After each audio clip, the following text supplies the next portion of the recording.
নমস্কার বন্ধুরা, Bengali food আইডিয়াতে সকলকে স্বাগত। আজ তোমাদের সাথে একটা নিরামিষ রেসিপি শেয়ার করব। নিরামিষ দিনে এই রেসিপি থাকলে ভাতের সাথে জাস্ট জমে যাবে, আর চা কফির সাথেও এটা ভীষণই ভালো লাগে। কথা না বাড়িয়ে চলো রেসিপিটা শুরু করি। দেখো, আমি এখানে বেগুন নিয়েছি। বেগুনের খোসা ছাড়িয়ে এইভাবে ফিঙ্গারের সাইজে কেটে নিয়েছি। কেটে নিয়ে ভালো করে আমি ধুয়ে নিয়েছি। এবার ব্যাটারটা তৈরি করে নেব। ব্যাটার তৈরির জন্য আমি এখানে 4 চামচ বেসন নিয়ে নিয়েছি। এবারে 1 চামচ মতো ময়দা দিয়ে দিলাম। তোমরা চাইলে এর মধ্যে কর্নফ্লাওয়ার অ্যাড করতে পারো। স্বাদ অনুযায়ী লবণ দিয়ে দিচ্ছি,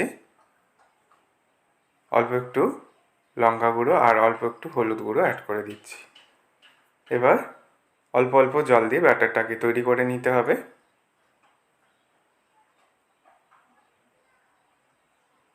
ব্যাটারটা খুব ঘনও হবে না, আবার খুব পাতলাও হবে না, মিডিয়ামে রাখতে হবে ব্যাটারটাকে।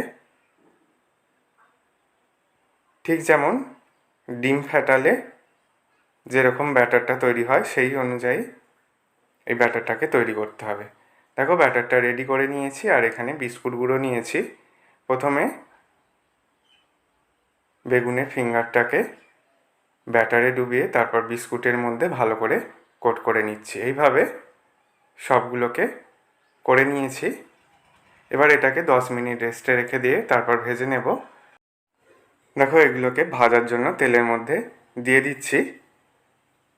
গ্যাসের ফ্লেম মিডিয়ামে রেখে এগুলোকে ভেজে নিতে হবে।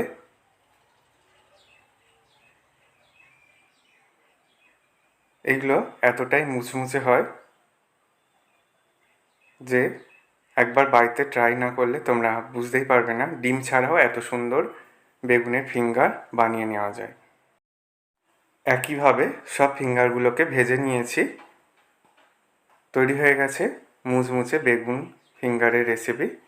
আশা করি রেসিপিটা তোমাদেরও ভালো লাগবে। ভালো লাগলে বন্ধুদের মধ্যে অনেক শেয়ার করো, লাইক কমেন্ট করতে ভুলো না। চ্যানেলটা সাবস্ক্রাইব করে রাখার রিকোয়েস্ট রইল।